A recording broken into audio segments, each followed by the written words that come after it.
Hello everyone, I'm Mayor Eric Garcetti, and I'm so honored to welcome you to the last installment of the city's LGBTQ Heritage Month celebration. This past month, we heard from LGBTQ+ organizations and individuals doing incredible work in our community. By their actions and their leadership, these extraordinary Americans speak to the best of who we can be as a city and as a nation, a place where everyone belongs, no matter who you are, what you look like, how you identify, or whom you love.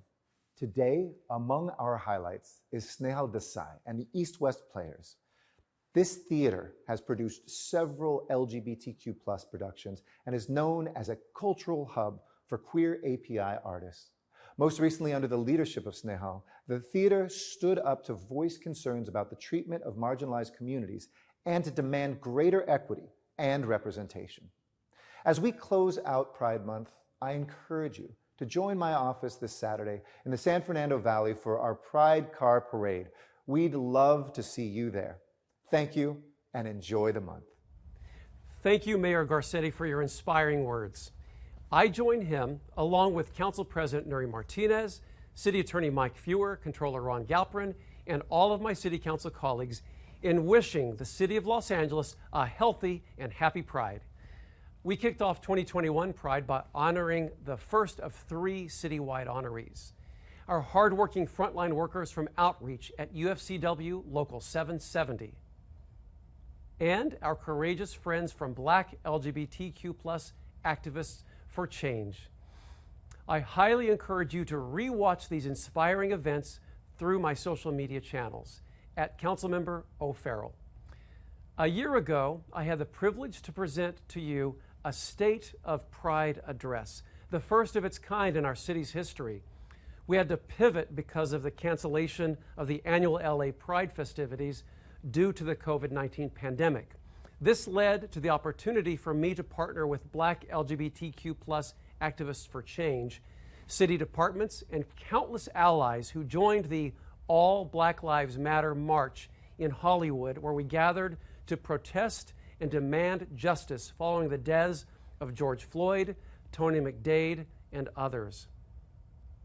As an openly gay man of indigenous heritage myself, I am keenly aware of the structural injustices that continue to pervade American society. Injustice was at the heart of my successful initiative to replace Columbus Day with Indigenous Peoples Day in the city of Los Angeles and remove the statue of Columbus in Grand Park, which was across the street from City Hall. This country has never fully acknowledged nor reconciled the genocide of Native Americans, nor centuries of slavery and institutional oppression of Black people during slavery and since the Civil War. These histories feed into the outrage expressed after the deaths of Floyd and McDade. To make matters worse, the vile racist actions of many current and former so-called leaders who promoted bigotry and intolerance paved the way for some citizens to act on their prejudices and fuel xenophobia and anti-Asian hate. The FBI's annual report on overall hate crime statistics show that hate crimes increased from 6,121 incidents in 2016 to 7,314 incidences in 2019, a 19% increase. And remember, that percentage only reflects the crimes that were reported. Here in Los Angeles, according to our own 2019 hate crime report, crimes targeting Asians and Pacific Islanders increased 32% from the previous year. The anti-Asian hate crimes are the largest number reported in 12 years, and several of the cases involved multiple victims. It is believed that in reality, this sobering statistic is actually much higher because, again, many such crimes are never reported. This speaks to the fraught environment the queer Asian communities find themselves in as they face racism and bigotry. The theater is a place where we can gather and become enlightened about the myriad aspects of people everywhere, their perspectives, and their lives through storytelling. It allows us to step into someone else's shoes and see life from a point of view that may differ from our own. For these reasons, live theater has been sorely missed during the pandemic, but today we will celebrate and acknowledge our inspiring friends, East-West Players, the nation's first professional Asian American theater, and its artistic director, Snehal Desai. Established in 1965, East-West Players produces artistic works and educational programs that foster dialogue, exploring Asian Pacific experiences. Let's take a look.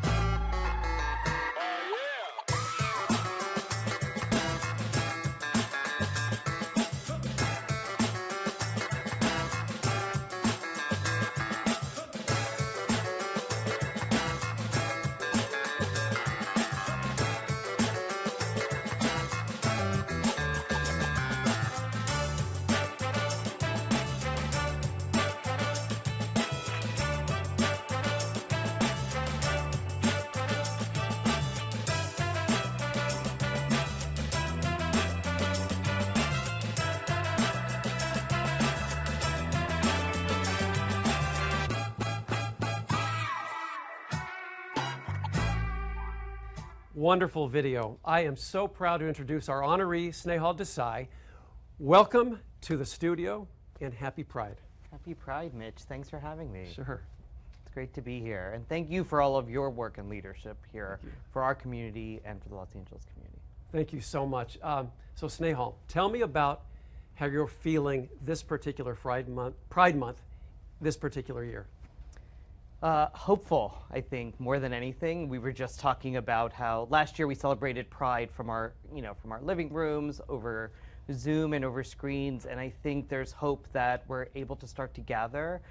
It's not on the scale that we're traditionally used to for Pride, but it's just great to be able to see family and community and to be outside and to be in each other's presence again. So I think there's a lot of hope, and I think there's a lot of work to do that we know, but I think we want to take this time to celebrate. Definitely. So we have all been missing the performing arts, sorely missing the performing arts. So how do you think this has affected people? Do you think there will be lasting effects? In terms of, what we were just talking about, how sometimes these things, our memories can both be fast and short, right? Mm-hmm. So that, the worry is that a year from now we have forgotten everything that we've gone through and haven't taken to heart the lessons of what this past year has shown us and what we take for granted, the ability to gather, the ability to be together, the ability to empower ourselves through storytelling. So I think in some ways there is a lot that we've come to recognize that we appreciate, and I think the one big thing is I hope that theater and storytelling will play a big role in the healing that brings us all together.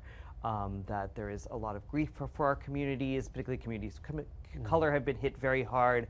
And I think there were a lot of things from, as you mentioned, the anti-Asian hate to everything that happened around George Floyd and Black Lives Matter. And I think how we can all move forward together and collectively is a big question for us to ask now. So well put. And I've always felt that nothing replaces art or expression or holding up a mirror to society.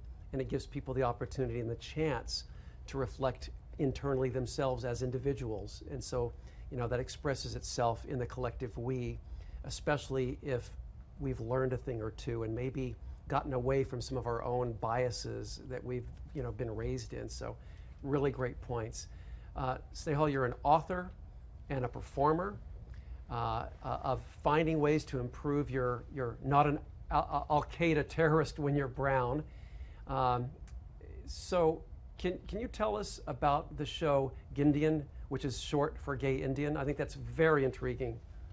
Yes, I like to say that I traffic in subtlety as a solo artist. So Finding Ways is a solo show that I wrote while I was in graduate school and then toured for 2 years. And it's about a fictional character named Akash, who is South Asian, Indian American, who is dealing with the parallel realities of both being gay and Indian and also being someone brown in a post 9/11 world. And this thing of when you're Indian American or Asian American and you open your mouth in another country, you're first seen as American. But when you're in this country, even if you're a citizen, you're born here, the first thing that you're seen is as Indian. And so it's him navigating all of those things, his own prejudices about his home country, about the acceptance of being gay in his community, and kind of how all of that turns on his head as he himself takes a trip to India and back. That's kind of amazing. So you wrote this in graduate school. Right. So the younger you are and the more one becomes aware of the term othering, I just think it sets you on a course to really help more of society realize that we're raised with these prejudices. They're kind of baked into our DNA as we grow up. We're conditioned as such. And so, again, something that theater can really break through, and that's why we all need that. So how does being a writer and director inform your work as producing artistic director at East West Players? Yeah, and I think one of the things that we have in common is that initially I actually was a poli-sci major, and I thought I might go into politics. I worked for Senator Max Cleland of Georgia, and I worked for some representatives.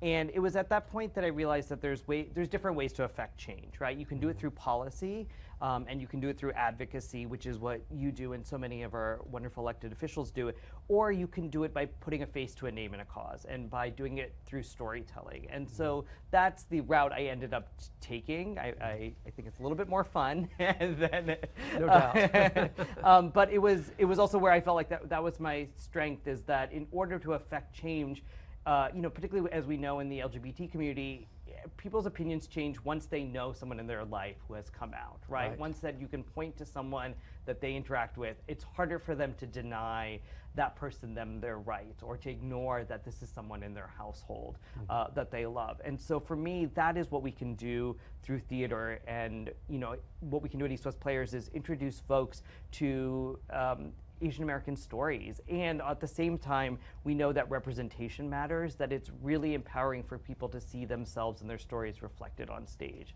And that's the other thing that we can do for our community at this time. Amazing. And how did I not know that you worked for Max Cleland? I don't know how I didn't know that, but I'm so glad I do now. That explains a lot. I mean, there's an intersection between politics and theater and art, for sure. Yeah. I mean, we hear the terms political theater all the time, and I started in theater and became this, so it's very interesting and not mutually exclusive. I'm finding out more and more. I had the privilege of honoring your predecessor, previous artistic director Tim Dang, at City Council 5 years ago already. Can you inform the audience about the history of East West Players and how it was founded? Yeah, so East West Players is entering its 56th season, and I think the other thing that's interesting about it as a arts organization is that it also sits at the intersection of social justice. So all of those things are intertwined.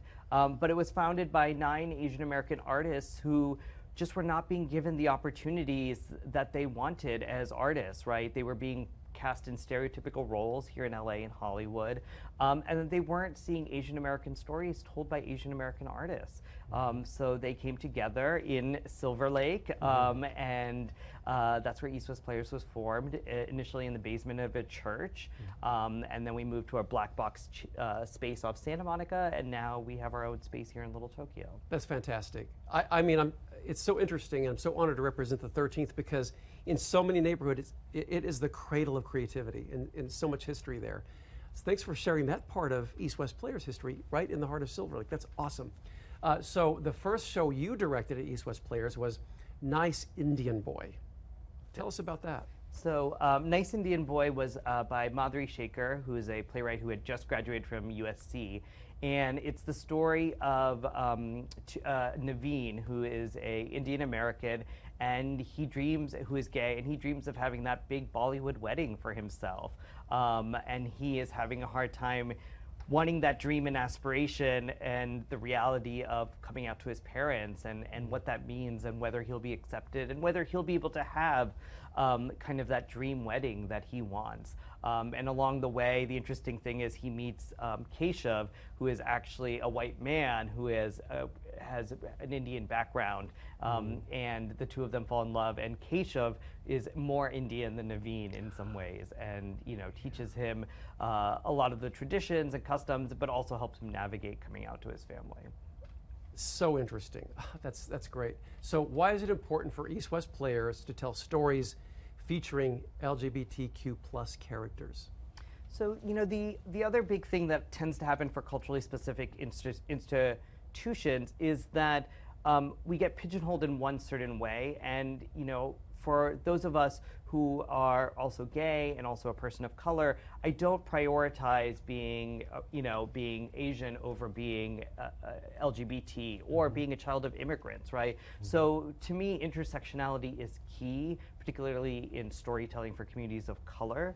And I think that's what we have done for so many decades now at East West Players, because we want to create a space where folks can bring their whole selves in, right? That's what I want more than anything in East West Players, is that we can talk about gender, that we can talk about stereotypes, we can talk about religion, we can talk about mental health, that we can talk about all these intersectional issues for our community and bring them to light, right? There are so many taboos, particularly in communities of color, and prejudices. So particularly in the last year, a lot of what we've talked about is racism within the API community towards the Black community. And there's a fraught history here in LA, and how can we come together as communities of color in this time when we're facing a pandemic, and all of our communities are being devastated. I love that you talk about intersectionality, because that's a word that I never even heard of, and when I did learn of the term and what it meant, it provided a whole new level of meaning for me. I mean, I think we all grew up wanting to know about that, because everyone has intersectionality in their own lives, everyone, no matter what race, creed, or color you are. And that word has helped me, just as in my public service role, understanding better the intersectionality in my own racial makeup of Native American and Irish, and many other things, because I was very much raised as a Native American, and I present very, very Caucasian for the most part to most people. But that's not how I identify, never has been. So it's a very interesting term, and I always grappled with that. What does that mean? Because, my grandfather was chief of my tribe, and that means something, man, So I hope that more people will appreciate that word and understanding the role that intersectionality plays in their own lives. So thank you for daylighting that. That's really important. In 2016, I was able to attend a performance of Criers for Hire and present the theater company a certificate of commendation honoring the East West Players in your 50th anniversary. And 2016 was also a very difficult year for many people. It was during Pride Month 5 years ago that the Pulse nightclub massacre happened. How did East West Players give voice to the tragedy in that tumultuous year? Yeah, a lot of times what it also means for us is to just be able to provide space sometimes, right? That a space for gathering, a space for healing, a space for community, and particularly in the days after the Pulse nightclub massacre, we invited community to gather in our courtyard, in our building, but we also reached out nationally to artists who were also using their tools, their artwork to kind of grapple with what was going on and process their grief and everything. And we staged a number of readings of these plays and monologues, and raised funds that we then, sent to the memorial that in Orlando. And so, we were able to empower in those ways. We also helped join efforts at City Hall. There were a lot of memorials there. To me, it's as you mentioned, I think you named it, none of us check off any one box in our life, our identity, and intersectionality is really opening the door into into embracing the complexity of all of us, of who we are, right? That we wear multiple different hats, and oftentimes what tends to happen is that you segregate those or sectional, you know what I mean? You put this face in front of this folks when you're there, and particularly for people of color, the biggest thing is race becomes the most prominent aspect of your life that folks center on, because that's the front-facing one. Right. But there's so many things, sexual orientation is not something necessarily that you wear outwardly. I think during Pride, we embrace folks who do that and want to do that. But I think that's the other big question in these times is, it's around both allyship, but it's also, as you mentioned, about saying that there's, within any of us, there's any host of issues that we're grappling with, and how can we both help each other, and how can we tell stories that allow you to see other folks, going through similar journeys. It's so interesting, isn't it, how, again, we're conditioned to just stereotype because we want to think about things easily. But life is so much more complex than that. And I think intersectionality is a great connector, and it also frees us of those, those biases in a way, or it certainly allows us to, it gives us the space to really reflect on what that means. And it keeps us from putting each other in boxes and categories. Categories are so ridiculous, So in 2016, Tim Dang directed a show that I saw and loved, La Cage aux Folles. It starred Getty Watanabe and John Briones, and an all AAPI cast. How do you approach casting a traditionally all-white show with actors of the AAPI community? Yeah, I mean, it's interesting. We don't do anything different besides just opening up the casting calls and the pool. For La Cage, Tim had a very specific concept. A couple of years ago, we did Mamma Mia with a all POC cast, and it was very similar. We don't change the text of these shows. We just try to find our angle or way into the show, into the storytelling. And what's interesting about Mamma Mia is that it's really about an American family abroad, right, in Greece. And so, my family is just as American as anyone else's, but it's never been told in that story. And so we wanted to embrace the idea of a multicultural American family going to Greece and what that experience is, and use this vehicle. But for us, it's oftentimes the talent has been there. It's a lot of times talking to our artists who are in saying, what roles do you want to play that you haven't been able to play? And Getty is was just marvelous in the role of Zaza. I think he had been waiting all his life to play, to wear those dresses and to play that role. And, Tim had this beautiful concept that was inspired by the lady boys in Thailand and kind of culture in Thailand and the Philippines amongst the gay community, and seeing kind of that story connect to what the gay API experience is like. Isn't it fun to just shatter preconceived notions? Yeah. About almost anything. Yeah. Right. You're right. It was about Americans in Greece, and Americans. We represent the whole entire spectrum of race, creed, and color. So why not, right? So you just shatter that. It's just wonderful. Tell us about the East-West Players 2042 Sea Change playwriting competition, and give the audience some background on the 2018 production of As We Babble On. Great. Yeah, and the other thing that you're saying that's interesting is that how we change it with casting is that the default is oftentimes white. So, we're taking roles that there aren't any ethnic specifications or anything like that, and we're just opening it up in ways that folks just haven't thought to think outside of the box that way. And I think that's what East-West Players has done and will continue to do. 2042 was a playwriting competition and an initiative towards diversity. What's interesting is, so the statistic is that in 2042 we become, quote unquote, what they were saying is a majority minority nation, if you will. I tend to use people of the global majority. But it's when, particularly here in Los Angeles, we would see people of color, be the largest part of the population.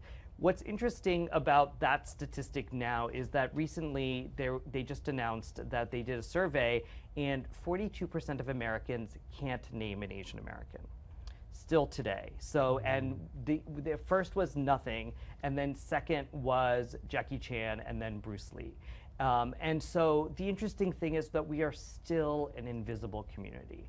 And I think that's the biggest thing that we have seen. particularly in this pandemic era, in this COVID era, in terms of the rhetoric against the API community, is that people still don't see us, they can't name us, they don't know our stories, they don't know our history, they don't know about the contributions we've made to this country. And I think that is the place where we can really affect change, because I think when folks know that we have been here for hundreds of years and we have contributed to the building of this country, we're not this other, as you had talked about, mentioned, that we're not these foreigners. And you have to change your idea of what you think of when you think of American in your head, right? What this default is of all American. And so that is where I think East West Players is going. 2042 was a move towards that. It was towards intersectional stories. And As We Babble On was by this wonderful playwright, Nathan Ramos, who has this wonderful Asian country music video that I recommend everyone look at on YouTube. I can't remember what the title of the song is, but Nathan was all about kind of exploding those stereotypes and basically he told a story that was basically a cross between Friends and Sex and the City for today, that was multicultural, that was mixed race, right? Because so many of those iconic stories have been all white that we've seen. And I don't know about your friend circle, but I know when I look at my friend circle, I don't choose friends based on race, and you know, it's not any one race either. Right. That most of our communities and our friend circles, particularly here in Los Angeles. So true. Yeah, so true. I must mention the musical Allegiance. I was so delighted to attend the opening night of this musical, which was inspired by the personal experiences of George Takei, a fellow LGBT Heritage Month honoree. You directed this production, so tell us about that experience and what an incredible production that was. Thank you. Yeah, no, I think, you know, Uncle George, as he's known, he just, you know, he tends to make news very frequently, but, you know, he just talked about how his coming out experience, you know, he came out late in life and what that meant, because we just had one of the current NFL football player come out, right? So there's still so many of these barriers that have existed that we may not even know or see, and folks are just shattering them. You know, and it was an honor to work with George, who is an icon, and it was particularly very moving to tell his story, right? Allegiance is inspired by his story. He and his family were incarcerated. They grew up here in Southern California and were sent to the internment camps. And so it's about his story and his journey. And what was really empowering was to do that here in Little Tokyo. East West Players, the building we're in is a historic building, the Union Center for the Arts. And it's a church that's about to celebrate its 100th anniversary, and it's been preserved because it's one of the places where Japanese Americans here in Los Angeles could take their things and have them stored before they were taken to the camps. And, you know, so every time we talk about that experience, you know, it's very poignant and it brings home, you just physically see the history. But what was really empowering about doing Allegiance here was to tell the story of the Japanese American Cultural and Community Center, and to bring our youth in, right? We did a number of student matinees. They came in and saw this show about internment. They were able to meet George, and then we had full days where we took them outside, and then we had tables set up where other folks who had been incarcerated spoke to them, right? So, you know, it's similar to, it's a different experience than the Holocaust, but it's what we need to do in terms of remembering. We need to get our youth to talk to those folks who have lived through these experiences. And then many of those students were able to go to the Japanese American National Museum and go through a barracks, right, that people lived in. So that it was as much of an experiential day for Los Angeles students as they could get around this history. So that we hope it's not repeated. Because the other thing about doing Allegiance during this time was there was all these questions about the census, that was happening, right? And the census, the most recent version we had, there was lots of questions about putting a citizenship question on there, which was exactly what happened, you know, in the 1940s. There were all these citizenship tests, right, for Japanese Americans. They were told they had to pledge their allegiance to this country, and they had to deny allegiance to their Japanese heritage in some ways. And so, you know, so much of history is cyclical, as you know, unless we know these stories to combat them. And so I think it was really empowering to do Allegiance in this time, particularly during the administration that we had, to make sure that folks knew that there are people living today who are impacted in these ways and had basic rights taken away that we as Americans take for granted. So amazing, amazing. And I mean, look at the Capitol riots on January 6th. Yeah. Did any of those rioters have to take an allegiance test? No, and look what they did. Yeah. It's just very interesting. Yeah. And not without irony. So wonderful, wonderful theme and wonderful production. Tell me about the pandemic, how it affected East West Players and how you had to pivot. Yeah. So it shut down our operations. We were just about to open our spring musical, which was Sondheim's Assassins, that Getty Watanabe was in with Joan Amadea. And it was interesting, I specifically chose that musical for a number of reasons. It was both Sondheim's 80th, a number of theaters here in LA were going to do productions at the same time. But I also just felt it was important to do that musical that talks about a country that's gone a little wrong, right? About how we sometimes let madmen into positions of power and how they, shake up everything. It's interesting because we are going to reopen with Assassins, and now the musical has shifted in terms of its focus. Sondheim just talked about this because at the heart of Assassins is a lot of white rage, right? Everyone in Assassins is someone who has, tried to attack an American president and is white. Yeah. And we're going to kind of subvert that history with a multicultural cast and tell it in a different way. We're doing kind of our Hamilton take on it. But what we're really going to try to address is what that underlying rage is, which isn't just racially based. Oftentimes class plays a lot of it. Disempowerment of our communities plays a lot of role into why those folks had to feel like this was the only out. We also just, gun violence, we talked about Pulse, is such an epidemic in our country. It is a health crisis that it is still so hard to kind of make progress on, and it is something that we should be able to change or fix overnight because it's a problem that we've created and found ourselves in, but we haven't been able to move beyond that. So we'll see what happens. But for East West Players, we pivoted to online programming. We took some things that were celebrations of our community, like our Crazy Talented Asian series, and took that virtual. And what's been wonderful is we now have a national and international audience that reaches us. Our arts ed classes particularly we've seen them increase threefold because we take for granted we're in Los Angeles and we are able to have a community base and support to have a theater. And there's so many folks across the country that don't have access to an Asian American theater company or to acting classes led by Asian American instructors. So we've been able to do all of that pivoting, and we've also just been able to take this time to also address the issues that are affecting our community. So we've released a number of PSAs about stopping Asian API hate. We've done these t-shirt campaigns that our board member Jeff Yang created these t-shirts that say it's just an honor to be Asian, which was a Sandra Oh quote.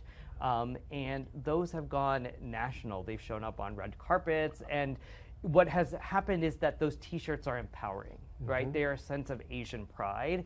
And what's interesting is right now we're hearing back from folks what happens when they wear those shirts, and the positive reactions they experience, and also sometimes the offensive ones. But what it does is it all opens up a dialogue, right? It all opens up I just wore it to a Home Depot, and I don't know why a lot of men must tell me about their Asian girlfriends when I wear that shirt, but they must. And that opens up a whole other conversation about identity, about, there's people that say things like, oh, I wish I was darker so I could wear that shirt. And you're like, well, let us take a moment in this Home Depot to unpack what that means and how you feel you feel empowered to talk to me about this and what that experience is like for myself.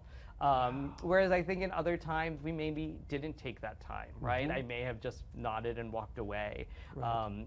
It's been interesting with masks, how that's changed how we interact with each other, all we have oftentimes is eye contact now to speak to each other. So I think you just titled a new production, Unpacking Themes of Race and Culture at Home Depot. Yes, there we go. Yeah, I love it. When you said that, I almost thought of that as a form of atonement, somehow. That's a fascinating story. Most recently, East West Players was the first to revoke its membership in the LA Stage Alliance, following a regrettable incident at its annual Ovation Awards ceremony. Larger exclusionary issues were brought to light by the incident in which a nominee, actor Julie Lee's name was mispronounced, while at the same time displaying a photo at the online ceremony of fellow cast member Monica Hong in her place. So tell us about that. Yeah, again, it's one of those things where we just live in a very different time now, and particularly with the awards. What was different was that, the Ovation Awards are these wonderful awards that celebrate and uplift LA theater. I think I've seen you at the awards. East West Players has been a recipient. And, these things happen all the times in terms of mispronouncing of names, of the stereotype that all Asians look the same. And in a live award ceremony, we may have all just been like, wait, did that happen? And it may have just moved on. But this was something that was virtual, it was digital, it's something that people could rewind and see. And to me, it just spoke to a larger moment of erasure, right? Of diminishment of the API community. And the other thing was that Julie, who is this wonderful actress, just a week before had been on a panel about No Place for Hate, right? That Julie had talked about her experience as an Asian American woman and the fetishizing that she has experienced and the violence that's, particularly aimed at Asian American women. And so for me, she had just spoken about those experiences so bravely and so boldly, and then this happens to her, right? Where we were there to celebrate her work, and someone else's face was put up there, her name was mispronounced in a way that could have been corrected, right? And to me, I just meant no more, right? Like I wanted to take a strong stand of support for Julie, for our community, and the LA Stage Alliance, as you mentioned, is an organization that has had issues for a number of years. We had tried to address some of these concerns of inequity that are baked into the awards, into their organization, and it was to no ends. And so we live in this time where, why are we paying into, you pay to be a member of this company, you pay to have your shows considered for these awards. Why are we paying into a system that doesn't see us, that doesn't acknowledge us? And so for me, what we did was we posted a statement in support of Julie. As I learned this year and in recent years, it's all about the hashtag. So we created this hashtag Leaving LASA. And, to me, the other thing was, after George Floyd, a lot of people put out statements without teeth, right? Initially it was, yes, everyone should put out a statement just to show support, but then we had a lot of corporations putting statements out there. And, the reality of it is that, Walmart put out a statement. If they want to affect change, they can pay people a living wage. Yes. Walmart has it within its power, as does Nike, as do many of these corporations. So these statements felt so empty. None of them held into account action items. None of them had accountability built into the statements. So for me, the next step was, okay, well, a lot of other folks are putting out statements, but what we're going to also do is a call to our community that if you stand with us, leave this organization with us so that, hopefully these issues will be addressed. The community showed up in ways that was very, very moving. I have to say, it was one of those things where we put it out there and I was like, maybe folks will respond, or in the internet, this may disappear, in one day. But over 50 theater companies joined us in leaving the organization and speaking out. And it wasn't just us, it was also our friends at Deaf West who wanted accessibility for the awards, who, that was not responded to. So there were a number of issues that this was kind of the domino that kind of allowed a lot of other things to fall. Yeah, you took action. And actions, as cliche as it sounds, actions have always spoken louder than words, and they do to this day. So congratulations on that. You're doing such an important work, and I commend you for all of that.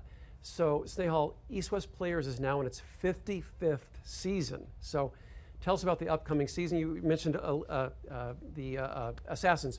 I understand another new musical premiere, Interstate, written by Kit Yan and Melissa Lee. So tell us about this show. Yeah, so You know, we're going to continue with virtual programming in the fall. We have this amazing show with the actor Danny Pudi from Community that we're working on. And Danny is Indian and Polish. So talk about, you know, a story we have not heard. And so we're going to work with Danny on his show that's going to come out in the fall. And then this spring, we're going to open with 2 musicals in person. So as I mentioned, Assassins and then Interstate. And Interstate is the story of a trans musician and who goes on a cross-country road trip, and along the way, that musician also inspires other, particularly a trans South Asian teen, to join him on his journey, and also to come out of her, you know, of kind of her shell, if you will, of, you know, to embrace her identity. It's one of the first new musicals that East West Players has done almost in a decade. And I think that tells you about, I just loved it. From the first moment I heard the music and I heard the concept of the story. Kid and Melissa have been working on this for themselves for a decade. And I just haven't seen a story like this or heard this. And so, you know, we were hoping, I think, to premiere it this year, but it's going to come out next June, so it's going to run during all of Pride next year, and we're going to welcome folks to really be a part of this beautiful musical that had a very short run in Minneapolis before it got shut down, and so we're going to do the West Coast premiere, and you know, I think I have big hopes that this musical is going to go places. It sounds wonderful. It also sounds cinematic. It is, yeah. It just sounds very cinematic to me. So we have a special treat for our audience today, a clip from the new musical Interstate. So let's take a look at that.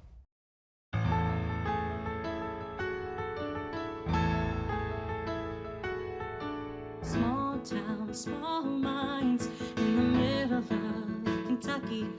I consider myself lucky to have the internet. I search, I find a man who shows me I'm not alone, whose voice and body looks like his own, who lives with no regret. What I'd give to live that way,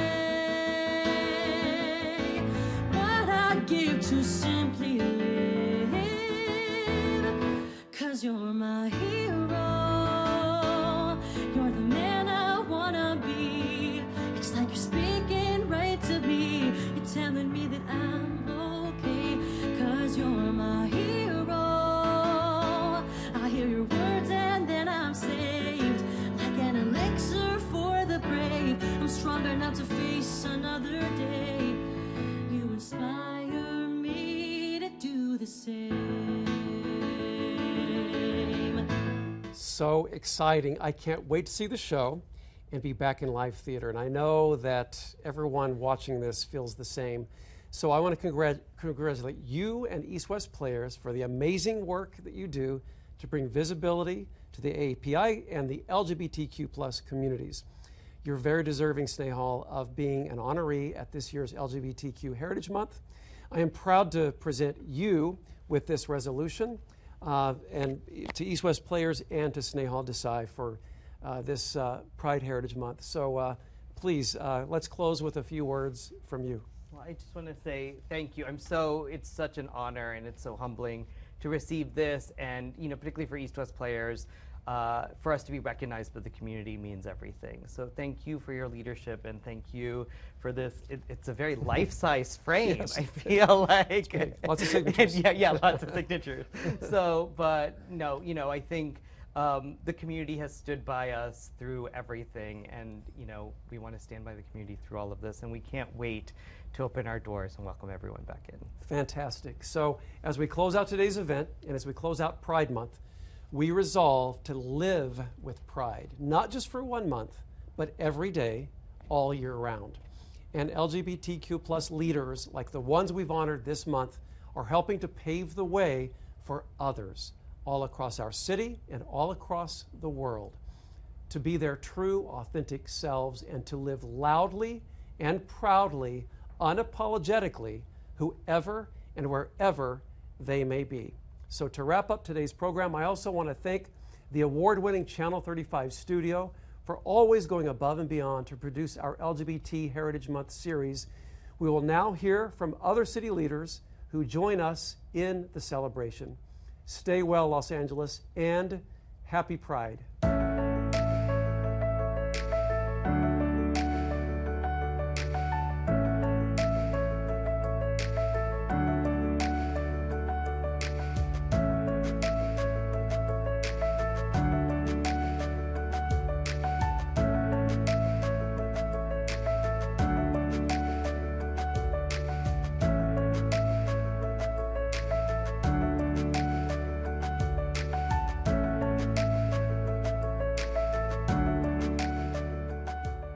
It's always a great personal honor for me to participate in the City of LA's LGBTQ Heritage Month, and this year, like everything else, it's different.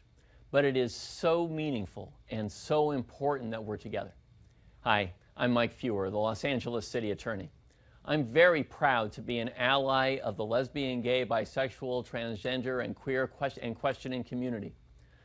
From my time in the State Assembly representing Hollywood and West Hollywood, writing laws to advance equality on taxes, health care, and retirement benefits for same-sex couples, to my current role as city attorney, standing up for victims of hate crimes and leading the nation and filing briefs with the U.S. Supreme Court to defend the LGBTQ members of our workplace, to assure protections under Title VII, take a stand against discrimination in the Colorado Baker case, and, of course, to support marriage equality in 2015, because being able to marry whom you love is a fundamental civil right. And the City of Los Angeles needs to be always in the forefront of epic battles like that. This year, the theme for LGBTQ Heritage Month in the city is Frontline Advocacy, honoring those who are working tirelessly during the pandemic. I'm very pleased today to be joined by Oscar De La O, who serves as Vice President of Bienestar Human Services. I'm very proud to be able to honor, Oscar, your organization's crucial community work. Welcome, Oscar. Could you please tell us a little bit about Bienestar? Sure, good afternoon, and thank you very much for including us in the LA community as you celebrate LGBT. Bienestar started 32 years ago to address a specific issue around HIV. Since that time, we have expanded our services to include mental health and substance abuse, outpatient treatment, and most recently, a health clinic, but always with the focus of removing barriers that our community encounters that are the product of poor health outcomes. So for us, it's the empowerment of the individual and advocating on their behalf. Is there anything else, Oscar, about Bienestar that you'd like to add? Anything particularly important for our audience? I think having been part of Bienestar for the last 32 years, I can say that it's a very unique organization because we serve a community that's vulnerable, that has a lot of resiliency within them. They want to improve their lives, they want to help their families and be good, civic-minded individuals, but they encounter so many issues. But it is a joy and a privilege to be here at Bienestar. That's very well said, Oscar. Oscar, thank you so much. Really appreciate your service to our communities. You are uniquely situated because you are serving particularly vulnerable members of our community at an extremely challenging time. And all of us in the City Attorney's Office are really pleased to be able to salute Bienestar Human Services during this LGBTQ Heritage Month. And now, I'm very excited to toss this to some of my City Hall colleagues, hand this off to them for their introductions of their community honorees for LGBTQ Heritage Month. Again, I'm Mike Fewer, the Los Angeles City Attorney. Thanks for watching. Well, hi, I'm Councilmember Paul Krikorian, and I have the privilege of representing Council District 2, which is much of the East San Fernando Valley. And this year for Pride Month, I'm really thrilled to be able to honor one of our great senior lead officers in my district, Jennifer Diwali, who has really represented everything that LAPD stands for in her dealing with my constituents in her work. And I'm very pleased to be able to honor her as our honoree for Council District 2 for Pride Month for 2021. And Officer Diwali, it's great to have you with us today. And I want to thank you, first of all, for your extraordinary service that you offer to the people of my district every day. Yeah, I'm proud to be a police officer in the city representing women and lesbian women and the gay community, the trans community. I have a sister that's transgender in New York. She's very open, so I know she wouldn't mind me speaking of her, but she has her fight for that community in New York, and I support her and all my, my fellow LGBTQ,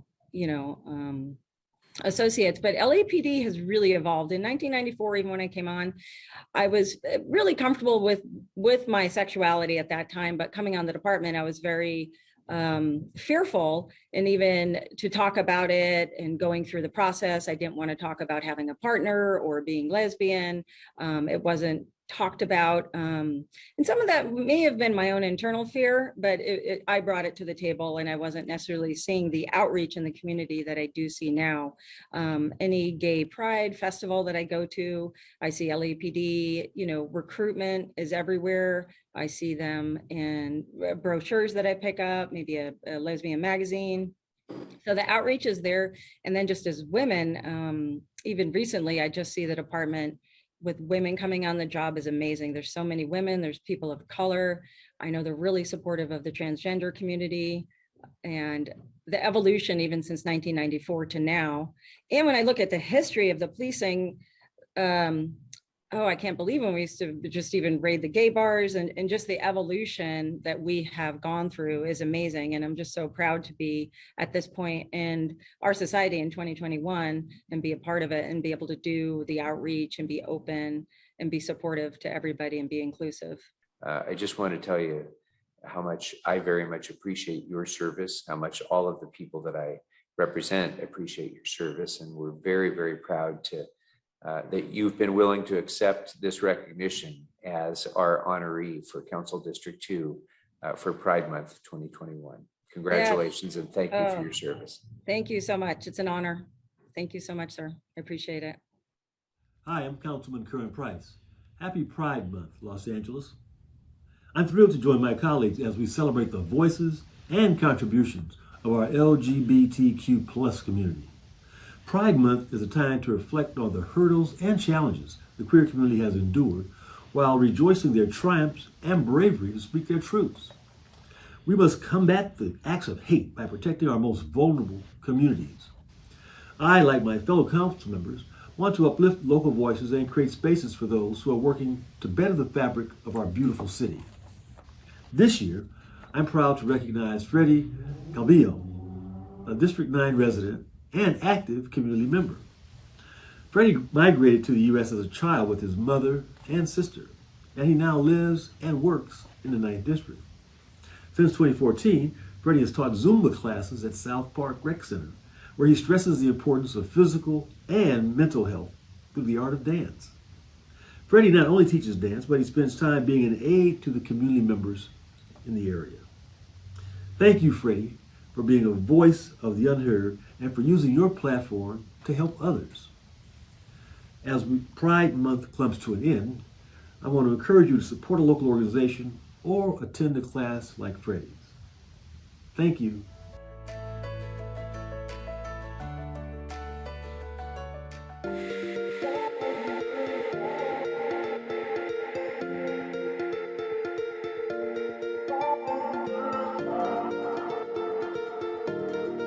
Ms. Cain Andrade. I am Social Networking Groups Coordinator with Cultural Arts Department at the Los Angeles LGBT Center. Alan Acosta. I am Director of Strategic Initiatives at the Los Angeles LGBT Center. There's definitely a variety of services for the community that we serve. HIV services, as we have mentioned a couple of days a week, legal services, senior services. The special things about, the services that we provide, and not a lot of people are gonna be privy to the conversations that we have there when we gather with some of our extended families, including the individual that's queer and out. And one of the joys that I've had is to see, men like my father, who are maybe a grade school education immigrated from Mexico, really challenged to embrace their queer son or their trans daughter. And to see them just really open up their eyes during those meetings, like, okay, wow, I don't know, why this was so challenging to me in the first place, tradition or habit, but to eventually see a father like that talk so lovingly and embrace their child as their evolution continues. It's really powerful, the change that we see happening and how we've helped empower that change. It was one thing to offer the services, but to put up the rainbow flag, to have the word LGBT on the posters that were going up on the outside, this was very important to us because we wanted to claim our place in the community.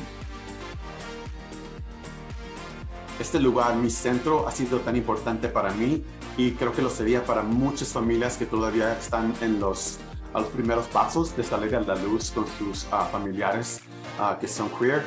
Entonces los invito, si tienen preguntas, si tienen dudas, si tienen ganas de estar entre familia, traigan a sus tíos, sus abuelitas, a todos. Los bienvenimos a todos.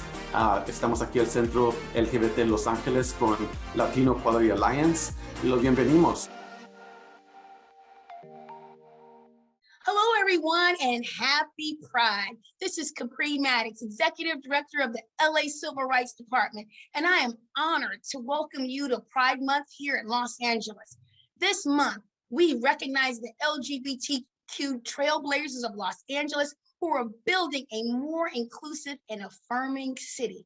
I also want to acknowledge leaders like Councilmember Mitch O'Farrell, who continue to lead the fight for LGBTQ rights and inclusion.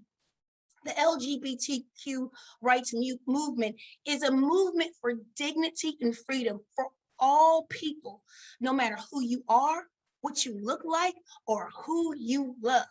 And that movement has been marching on in Los Angeles for more than 50 years. It was right here in Los Angeles that organizers launched the first gay pride parade in 1970, where Jules Tice Williams created one of the first gay bars for the Black community, and where in 2016, LA became the first major American city to establish a transgender advisory council. But we know that the fight is not over, not even close. To this day, trans women, particularly trans women of color, face higher rates of violence and hate crimes. Our LGBTQ youth are more than twice as likely to experience homelessness, and discrimination against the LGBTQ community continues to occur in housing and employment.